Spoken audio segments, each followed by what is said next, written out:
നിങ്ങൾ intermittent fasting ചെയ്തിട്ടാണെങ്കിലും keto diet ചെയ്യുന്ന സമയത്താണെങ്കിലും നിങ്ങളുടെ ബോഡിയിൽ കീറ്റോൺ ബോഡീസ് ഉൽപ്പാദിക്കുന്നുണ്ട്. നിങ്ങളുടെ ബോഡിയിൽ സാധാരണ രീതിയിൽ നടക്കാത്ത ചേഞ്ചസ് ആണ് നടക്കുന്നത്. നമ്മൾ സാധാരണ ഊർജ്ജത്തിന് വേണ്ടി ഉപയോഗിക്കുന്ന കാർബോഹൈഡ്രേറ്റ്സിന് പകരം കീറ്റോൺ ബോഡീസ് ആണ് ഈ ഒരു അവസ്ഥയിൽ ഊർജ്ജത്തിന് വേണ്ടി, എനർജിക്ക് വേണ്ടി നമ്മൾ ഉപയോഗിക്കുന്നത്. ഇതിന് കുറേ ബെനിഫിറ്റ്സും ഉണ്ട്, അതിനനുസരിച്ചിട്ട് പ്രശ്നങ്ങളും ഉണ്ട്. അപ്പോൾ ആർക്കൊക്കെയാണ് ഇൻ്റർമിറ്റൻറ്റ് ഫാസ്റ്റിംഗ് പറ്റുക, ആർക്കൊക്കെയാണ് കീറ്റോ ഡയറ്റ് ചെയ്താൽ ബെനിഫിറ്റ് ഉണ്ടാവുക, ആരൊക്കെയാണ് ഇത് അവോയ്ഡ് ചെയ്യേണ്ടത്, ഇതെല്ലാം നമുക്ക് ഇന്നത്തെ വീഡിയോയിൽ നോക്കാം. ഹായ് ഫ്രണ്ട്സ്, ഞാൻ doctor Prasoon. Welcome back to ഡോഫണി. നമുക്ക് തുടങ്ങാം. നമ്മൾ ഓരോരുത്തരും ജനിച്ച നാൾ മുതൽ ഭക്ഷണത്തിലൂടെ ഏറ്റവും കൂടുതലായി കഴിച്ചുകൊണ്ടിരിക്കുന്നത് കാർബോഹൈഡ്രേറ്റ്സ് ആണ്. ഇത് ചോറാണെന്നുണ്ടെങ്കിലും ചപ്പാത്തി ആണെന്നുണ്ടെങ്കിലും ഇഡ്ഡലി ആണെന്നുണ്ടെങ്കിലും ഒട്ടുമിക്ക എല്ലാ തരത്തിലുള്ള ഭക്ഷണത്തിലും കാർബോഹൈഡ്രേറ്റ്സ് അടങ്ങിയിട്ടുണ്ട്. ഈ കാർബോഹൈഡ്രേറ്റ്സ് ഉപയോഗിച്ചിട്ടാണ് നമുക്ക് എനർജി കിട്ടുന്നതും നമ്മളുടെ ബോഡിക്ക് പ്രവർത്തിക്കാൻ സാധിക്കുന്നത്. ഒരു ശരാശരി മലയാളി കഴിക്കുന്ന ഭക്ഷണത്തിൽ 60 മുതൽ 70% വരെ കാർബോഹൈഡ്രേറ്റ്സ് ആയിരിക്കും അടങ്ങിയിരിക്കുന്നത്. ഇദ്ദേഹം അത്യാവശ്യം ഹെൽത്ത് കോൺഷ്യസ് ആണെന്നുണ്ടെങ്കിൽ എല്ലാ ദിവസവും നട്ട്സും, പയറുവർഗ്ഗങ്ങൾ, പരിപ്പ് വർഗ്ഗങ്ങൾ, നോൺ വെജിറ്റേറിയൻ ഭക്ഷണമൊക്കെ കഴിക്കുന്നുണ്ടെങ്കിൽ ഇദ്ദേഹത്തിൻ്റെ ഡയറ്റിൽ 20 മുതൽ 30% വരെ പ്രോട്ടീനും അടങ്ങിയിട്ടുണ്ടാവും. ഫാറ്റിൻ്റെ അളവ് 10 മുതൽ 20% ഉണ്ടാവാറുള്ളൂ. ആ കഴിക്കുന്ന ഭക്ഷണത്തിൽ അടങ്ങിയിരിക്കുന്ന cooking oil, ghee, butter, non vegetarian ഭക്ഷണത്തിൽ അടങ്ങിയിരിക്കുന്ന ഫാറ്റ്, ഇതിലൂടെയാണ് ഫാറ്റ് കിട്ടുന്നത്. അപ്പോൾ സാധാരണ ആൾക്കാരുടെ ഡയറ്റിൽ കാർബോഹൈഡ്രേറ്റ്സ് ആണ് അധികം കൂടുതൽ ഉണ്ടാവുക, 60 മുതൽ 70% വരെ. ഈ കാർബോഹൈഡ്രേറ്റ്സ് അടങ്ങിയിട്ടുള്ള ഭക്ഷണം നമ്മൾ കഴിക്കുന്ന സമയത്ത് ഇൻറ്റസ്റ്റൈനിലെത്തി അവിടുന്ന് ഗ്ലൂക്കോസ് മോളിക്യൂൾസ് ആക്കി മാറ്റി, ഈ ഗ്ലൂക്കോസ് ആണ് പിന്നീട് രക്തത്തിലെത്തി നമ്മളുടെ പല കോശങ്ങളിലേക്കും പോകുന്നതും. ഗ്ലൂക്കോസ് ആണ് ഓക്സിഡേഷൻ വഴിയും ഗ്ലൈക്കോളിസിസ് വഴിയും പലതരത്തിലുള്ള റിയാക്ഷൻസ് വഴി നമുക്ക് എനർജി ഉണ്ടാക്കി തരുന്നത്. ചുരുക്കി പറയുകയാണെന്നുണ്ടെങ്കിൽ നമ്മളുടെ കാര്യമായിട്ടുള്ള ഇന്ധനം എന്ന് പറയുന്നത്, ഫ്യൂവൽ എന്ന് പറയുന്നത് ഗ്ലൂക്കോസ് ആണ്. ഇപ്പോഴും നിങ്ങൾ ഒരു ദിവസം ചോറ് 100 ഗ്രാമിൽ കൂടുതൽ കഴിക്കുന്നുണ്ടെങ്കിൽ നിങ്ങളുടെയും പ്രധാനപ്പെട്ടിട്ടുള്ള ഫ്യൂവൽ എന്ന് പറയുന്നത് ഗ്ലൂക്കോസ് തന്നെയായിരിക്കും, അതായത് കാർബോഹൈഡ്രേറ്റ്സ് ആയിരിക്കും. മനുഷ്യ ശരീരത്തിന് ഗ്ലൂക്കോസ് കൂടാതെ മറ്റൊരു ഫ്യൂവലിനെയും കൂടി ഡിപ്പെൻഡ് ചെയ്യാൻ സാധിക്കും. അതിൻ്റെ പേരാണ് കീറ്റോൺ ബോഡീസ് എന്ന് പറയുന്നത്. ഒരേ മോഡൽ കാറിന് പെട്രോൾ ഫ്യൂവൽ ആവാം, അല്ലെങ്കിൽ ഡീസൽ ഫ്യൂവൽ ആവാം, അതും അല്ലെങ്കിൽ ഇലക്ട്രിക് എനർജി അതിന് ഉപയോഗിക്കാം. അതേപോലെ നമ്മളുടെ ബോഡിക്ക് ഉപയോഗിക്കാൻ 2 തരത്തിലുള്ള എനർജി സോഴ്സസേ ഉള്ളൂ, ഒന്ന് ഗ്ലൂക്കോസും ഒന്ന് കീറ്റോൺ ബോഡീസുമാണ്. അപ്പോൾ ഗ്ലൂക്കോസിന് പകരം കീറ്റോൺ ബോഡീസ് എനർജിയാക്കി മാറ്റണമെന്നുണ്ടെങ്കിൽ നമ്മൾ കഴിക്കുന്ന ഭക്ഷണത്തിലും കീറ്റോൺ ബോഡീസ് അടങ്ങിയിരിക്കണം. അത്തരത്തിലുള്ള ഭക്ഷണത്തിനെയാണ് കീറ്റോജനിക് ഡയറ്റ് എന്ന് പറയുന്നത്. അതായത് കീറ്റോൺ ബോഡീസ് ഉൽപ്പാദിക്കാൻ കഴിവുള്ള തരത്തിലുള്ള ഡയറ്റിനെയാണ് കീറ്റോജനിക് അല്ലെങ്കിൽ ഷോർട്ടാക്കി കീറ്റോ ഡയറ്റ് എന്ന് പറയുന്നത്. കീറ്റോൺ ബോഡീസ് നമ്മളുടെ ബോഡിയിൽ ഉൽപ്പാദിക്കണമെങ്കിൽ ഫാറ്റ് കൂടുതൽ അടങ്ങിയിരിക്കുന്ന ഭക്ഷണം കഴിക്കണം. അതായത് ഞാൻ നേരത്തെ പറഞ്ഞ പോലെ 60 മുതൽ 70% കാർബോഹൈഡ്രേറ്റ്സ് അടങ്ങിയിട്ടുള്ള ഭക്ഷണം കഴിച്ചു കഴിഞ്ഞാൽ കീറ്റോൺ ബോഡീസ് ഉണ്ടാവില്ല. അതിന് പകരം നമ്മളുടെ ബോഡി ഗ്ലൂക്കോസിന് തന്നെ ഉപയോഗിച്ച് തുടങ്ങും. നേരെ മറിച്ച് ഗ്ലൂക്കോസിന് പകരം കീറ്റോൺ ബോഡീസ് ഉപയോഗിച്ച് തുടങ്ങണമെങ്കിൽ 60 മുതൽ 70% നമ്മളുടെ ഡയറ്റിൽ ഫാറ്റ് അടങ്ങിയിട്ടുള്ള ഭക്ഷണം കഴിക്കണം. പ്രോട്ടീൻ്റെ അളവിൽ വലിയ വ്യത്യാസത്തിൻ്റെ ആവശ്യമില്ല, 20 മുതൽ 30% വരെ പ്രോട്ടീൻ വേണം. പക്ഷേ കീറ്റോജനിക് ഡയറ്റിലേക്ക് മാറുമ്പം ഏറ്റവും വലിയ ബുദ്ധിമുട്ടെന്ന് പറയുന്നത് നമ്മൾ ഇത്രയും കാലം കഴിച്ചുകൊണ്ടിരിക്കുന്ന കാർബോഹൈഡ്രേറ്റ്സ് അത് നല്ല രീതിയിൽ കുറയ്ക്കണം. 5 മുതൽ 10% വരെ കുറച്ച് കഴിഞ്ഞാൽ മാത്രമേ അതിനനുസരിച്ച് ഫാറ്റ് കൂട്ടാനും സാധിക്കുകയുള്ളൂ. ഫാറ്റിൻ്റെ അളവ് കൂട്ടിക്കഴിഞ്ഞാൽ മാത്രമേ കീറ്റോജെനിസിസ്, അതായത് കീറ്റോൺ ബോഡീസ് നമ്മളുടെ ബോഡിയിൽ ഉൽപ്പാദിക്കാൻ സാധിക്കുകയുള്ളൂ. ആ കീറ്റോൺ ബോഡീസിനെ എനർജിക്ക് വേണ്ടി ഉപയോഗിക്കാൻ സാധിക്കുകയുള്ളൂ. കാർബോഹൈഡ്രേറ്റ്സിൻ്റെ അളവ് ഇത്രയും കുറയ്ക്കുന്നതാണ് കീറ്റോ ഡയറ്റ് ഫോളോ ചെയ്യുന്ന അധികം ആൾക്കാർക്കും ഫോളോ ചെയ്യാൻ ബുദ്ധിമുട്ടുള്ള കാര്യം. അതായത് ഒരു ദിവസം വെറും 50 ഗ്രാമിൽ താഴെ മാത്രം കാർബോഹൈഡ്രേറ്റ്സ് കഴിക്കുക. അത് ഫ്രൂട്ട്സിൽ നിന്നാണെന്നുണ്ടെങ്കിലും വെജിറ്റബിൾസിൽ നിന്നാണെന്നുണ്ടെങ്കിലും ചോറോ ഗോതമ്പോ മില്ലറ്റ്സോ ധാന്യങ്ങളോ എന്ത് തരത്തിലുള്ള കാർബോഹൈഡ്രേറ്റ്സ് ആണെങ്കിലും 50 ഗ്രാം എന്ന് പറഞ്ഞാൽ നമ്മളുടെ ഒരു കയ്യിൽ കൊള്ളുന്നതിലും കുറവ് മാത്രം ക്വാണ്ടിറ്റിയിലാണ് കാർബോഹൈഡ്രേറ്റ്സ് ഒരു ദിവസം കഴിക്കേണ്ടത്. ഒരു നേരമല്ല, ഒരു ദിവസം. ഇതാണ് കീറ്റോ ഡയറ്റിൻ്റെ ആദ്യത്തെ പ്രശ്നം എന്ന് പറയുന്നത്. കാരണം ഗ്ലൂക്കോസ് എന്ന് പറഞ്ഞാൽ നമ്മളുടെ ബോഡിയിലെത്തി രക്തത്തിലെത്തിക്കഴിഞ്ഞാൽ ബ്രെയിനിലും എത്തും. ബ്രെയിനിൽ ഗ്ലൂക്കോസ് എത്തുന്നതിനനുസരിച്ച് നമ്മളുടെ ബ്രെയിനിലുള്ള റിവാർഡ് സെൻറ്റേഴ്സാണ് സ്റ്റിമുലേറ്റഡ് ആവുന്നത്. നമുക്കൊരു റിവാർഡ് കിട്ടുന്നത് പോലെയാണ്, ഒരു ഗിഫ്റ്റ് കിട്ടുന്ന പോലെയാണ് ഗ്ലൂക്കോസ് ബ്രെയിനിൽ എത്തിക്കഴിഞ്ഞാൽ. അതുകൊണ്ടാണ് അത് വീണ്ടും വീണ്ടും കഴിക്കാൻ തോന്നുന്നത്. മധുരമുള്ള എന്ത് തരത്തിലുള്ള ഭക്ഷണം കഴിച്ചു കഴിഞ്ഞാലും, അത് കേക്കോ പേസ്ട്രിയോ പായസമോ എന്ത് തരത്തിലുള്ള ഭക്ഷണം കഴിച്ചു കഴിഞ്ഞാലും ഗ്ലൂക്കോസ് ആണ് പെട്ടെന്ന് ബ്രെയിനിൽ എത്തുന്നത്. അതുകൊണ്ടാണ് പിന്നീടും അത്തരത്തിലുള്ള മധുരമുള്ള ഭക്ഷണം കഴിക്കാൻ തോന്നുന്നത്. അത്തരത്തിലുള്ളൊരു ഡയറ്റ് പെട്ടെന്ന് സ്റ്റോപ്പ് ചെയ്ത് കീറ്റോ ഡയറ്റിലേക്ക് മാറുമ്പോഴാണ് അധികം ആൾക്കാർക്കും ബുദ്ധിമുട്ടുണ്ടാകുന്നത്. കീറ്റോ ഡയറ്റ് ഫോളോ ചെയ്യുന്നതിൻ്റെ രണ്ടാമത്തെ ബുദ്ധിമുട്ടെന്ന് പറയുന്നത് ഫാറ്റിൻ്റെ അളവ് കൂട്ടുന്നതാണ്. സാധാരണ നിങ്ങൾ ഇത്രയും കാലം കഴിച്ചുകൊണ്ടിരുന്ന ഭക്ഷണത്തിൽ ഫാറ്റ് അടങ്ങിയിരിക്കുന്നത് 10% താഴെ മാത്രമേ ഉണ്ടാവുള്ളൂ. അത് 6 ഇരട്ടി 7 ഇരട്ടി ആക്കി കൂട്ടുക എന്ന് പറഞ്ഞാൽ അത്രയും കൂടുതൽ ഫാറ്റ് കഴിക്കേണ്ടി വരും. അതായത് ചിലപ്പോൾ ഗീ കുടിക്കേണ്ടി വരും, വെളിച്ചെണ്ണയോ വെജിറ്റബിൾ ഓയിലോ കുടിക്കേണ്ടി വരും, ബട്ടർ കൂടുതൽ ഉപയോഗിക്കേണ്ടി വരും. ബട്ടർ കോഫിയൊക്കെ അധിക കീറ്റോ ഡയറ്റിലും ഉൾപ്പെടുത്തുന്നതിൻ്റെ പ്രധാന കാരണം ഇതാണ്. തേങ്ങാപ്പാലിൽ അടങ്ങിയിരിക്കുന്നത് മീഡിയം ചെയിൻ ട്രൈഗ്ലിസറൈഡ്സ് ആണ്, വീണ്ടും ഒരു തരത്തിലുള്ള ഫാറ്റ് ആണ്. ഇത്തരത്തിലുള്ള ഭക്ഷണം കൂട്ടുന്നതും അധികം ആൾക്കാർക്കും ടോളറേറ്റ് ചെയ്യാൻ പറ്റില്ല. കുറച്ച് ദിവസങ്ങൾ ചെയ്തതിന് ശേഷം അത് അവർ നിർത്തും. സാധാരണ പെട്രോൾ അടിക്കുന്ന ഒരു കാറിൽ പെട്ടെന്ന് ഒരു ദിവസം ഡീസൽ അടിച്ചു കഴിഞ്ഞാൽ ആ കാർ കുറച്ച് ദൂരം ഓടും, അതിനുശേഷം നിൽക്കും, എഞ്ചിനിൽ പണി വരും, വർക്ക്ഷോപ്പിൽ ഒരു 5,000 റുപ്പീസൊക്കെ കൊണ്ടുപോയി കൊടുക്കേണ്ടി വരും. അതേപോലെ തന്നെയാണ് പെട്ടെന്ന് നമ്മളുടെ ബോഡീൻ്റെ ഫ്യൂവൽ മാറ്റിക്കഴിഞ്ഞാലും ആദ്യം ബോഡിക്ക് കുറേ തരത്തിലുള്ള പ്രശ്നങ്ങളുണ്ടാവും. നമ്മളുടെ ബോഡി അതിനെ റിജക്റ്റ് ചെയ്യാൻ നോക്കും. പലതരത്തിലുള്ള സിംറ്റംസ് ഉണ്ടാവും. ദഹനക്കേട് ഉണ്ടാവും, വയറിളക്കം പോലെ ഉണ്ടാവാം, വയറുവേദന ഉണ്ടാവാം, നോസിയ വരാം, വൊമിറ്റിംഗ് ഉണ്ടാവാം, തലവേദന ഉണ്ടാവാം. ഇത്തരത്തിലുള്ള സിംറ്റംസിനൊക്കെയാണ് കീറ്റോജനിക് ഫ്ലൂ എന്ന് പറയുന്നത്. ഈ സിംറ്റംസ് തുടങ്ങുന്ന സമയത്തും അധികം ആൾക്കാരും കീറ്റോജനിക് ഡയറ്റ് നിർത്താറുണ്ട്.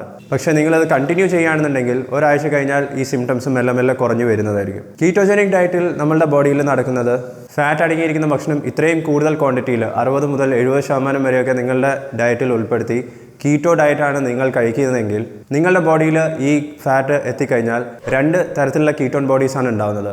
ആദ്യത്തെ കീറ്റോൺ ബോഡീൻ്റെ പേര് അസറ്റോ അസിറ്റേറ്റ് എന്നാണ്. ഈ അസറ്റോ അസിറ്റേറ്റിൽ നിന്നാണ് പിന്നീട് ബീറ്റ ഹൈഡ്രോക്സി ബ്യൂട്രേറ്റ് എന്ന് പറഞ്ഞ രണ്ടാമത്തെ കീറ്റോൺ ബോഡി ഉണ്ടാകുന്നത്. ഈ ബീറ്റ ഹൈഡ്രോക്സി ബ്യൂട്രേറ്റ് ആണ് പിന്നീട് നമ്മുടെ ശരീരത്തിൽ പല ഭാഗത്തേക്കും എത്തുന്നത്. ബ്രെയിനിലും എത്തും, എല്ലാ സ്ഥലത്തും രക്തം വഴിയാണ് ഈ കീറ്റോൺ ബോഡി പോകുന്നത്.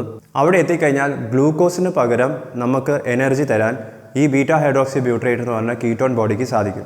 ഈ പ്രോസസ്സിനെയാണ് കീറ്റോസിസ് എന്ന് പറയുന്നത്. അതായത് ഗ്ലൂക്കോസിന് പകരം കീറ്റോൺ ബോഡീസിന് ഉപയോഗിച്ച് എനർജി ഉണ്ടാക്കുകയാണെന്നുണ്ടെങ്കിൽ ആ പ്രോസസ്സിനെയാണ് കീറ്റോസിസ് എന്ന് പറയുന്നത്. ഇനി അധികം ആൾക്കാരും വിചാരിക്കുന്ന പോലെ കീറ്റോസിസിലേക്ക് പോകണമെന്നുണ്ടെങ്കിൽ, അതായത് ഗ്ലൂക്കോസിന് പകരം കീറ്റോൺ ബോഡീസ് ഉപയോഗിക്കണമെന്നുണ്ടെങ്കിൽ കീറ്റോജനിക് ഡയറ്റ് മാത്രമല്ല ഒരു വഴിയുള്ളത്. രണ്ടാമതൊരു വഴിയും കൂടിയുണ്ട്.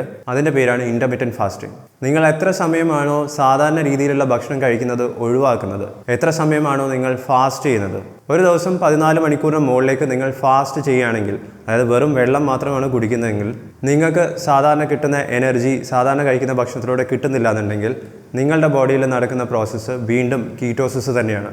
അപ്പം ഭക്ഷണത്തിലൂടെ കിട്ടുന്ന ഫാറ്റിനെയല്ല നമ്മളുടെ ബോഡി ഉപയോഗിക്കുന്നത്, നമ്മളുടെ ബോഡിയിൽ സ്റ്റോർ ചെയ്ത് വെച്ചിരിക്കുന്ന ഫാറ്റിന് ഉപയോഗിക്കും. വാഹനങ്ങളും നമ്മളുടെ ബോഡി തമ്മിലുള്ള പ്രധാനപ്പെട്ടിട്ടുള്ള മറ്റൊരു വ്യത്യാസം ഇതാണ്. അധിക വാഹനങ്ങളിലും 30 ലിറ്റർ 50 ലിറ്റർ വരെയുള്ള ടാങ്കാണുള്ളത്. ആ ടാങ്ക് നിറയുന്നത് വരെ മാത്രമേ നമുക്ക് ഫ്യൂവൽ അടിക്കാൻ സാധിക്കുകയുള്ളൂ. അതുപോലത്തെ ടാങ്ക് നമ്മളുടെ ബോഡിയിലുണ്ട്. നമ്മളുടെ വയറാണെന്ന് വേണമെങ്കിൽ പറയാം, നമ്മളുടെ സ്റ്റൊമക്ക് എന്ന് പറയാം. വയറ് നിറയുന്ന വരെ ഭക്ഷണം നമുക്കും കഴിക്കാം. പക്ഷേ വാഹനങ്ങളിൽ നിന്നും നമുക്ക് മനുഷ്യന്മാർക്കുള്ള ഒരു വ്യത്യാസം എന്ന് പറഞ്ഞാൽ നമുക്ക് ഫ്യൂച്ചറിലേക്ക് വേണ്ടി എനർജി സ്റ്റോർ ചെയ്ത് വെക്കാൻ സാധിക്കും. കാറിൽ പെട്രോളോ ഡീസലോ ഒഴിച്ചു കഴിഞ്ഞാൽ ആ പെട്രോളോ ഡീസലോ തീരുന്നത് വരെ മാത്രമേ കാർ ഓടുകയുള്ളൂ. നമുക്കങ്ങനെയല്ല. ഭക്ഷണം കഴിച്ചു കഴിഞ്ഞാൽ ആ ഭക്ഷണം ദഹിച്ച് ആ ഭക്ഷണത്തിൽ നിന്നും കിട്ടുന്ന എനർജി തീരുന്നത് വരെ മാത്രമല്ല, ഭക്ഷണം കിട്ടാത്ത അവസ്ഥയിലും നമുക്ക് പ്രവർത്തിക്കാൻ സാധിക്കും. അതിൻ്റെ പ്രധാന കാരണം എന്ന് പറയുന്നത് നമ്മൾ കഴിക്കുന്ന ഭക്ഷണം അത് കൂടുതലാണെന്നുണ്ടെങ്കിൽ, ആവശ്യത്തിലും കൂടുതൽ ഭക്ഷണം നമ്മൾ അധിക സമയം കഴിക്കുന്നുകൊണ്ട് ആ കഴിക്കുന്ന ഭക്ഷണം ആ ടൈമിലേക്ക് മാത്രം വേണ്ടിയിട്ടല്ല, ഭാവിയിലേക്കും നമ്മൾ ഉപയോഗിക്കാൻ വേണ്ടി സ്റ്റോർ ചെയ്യും.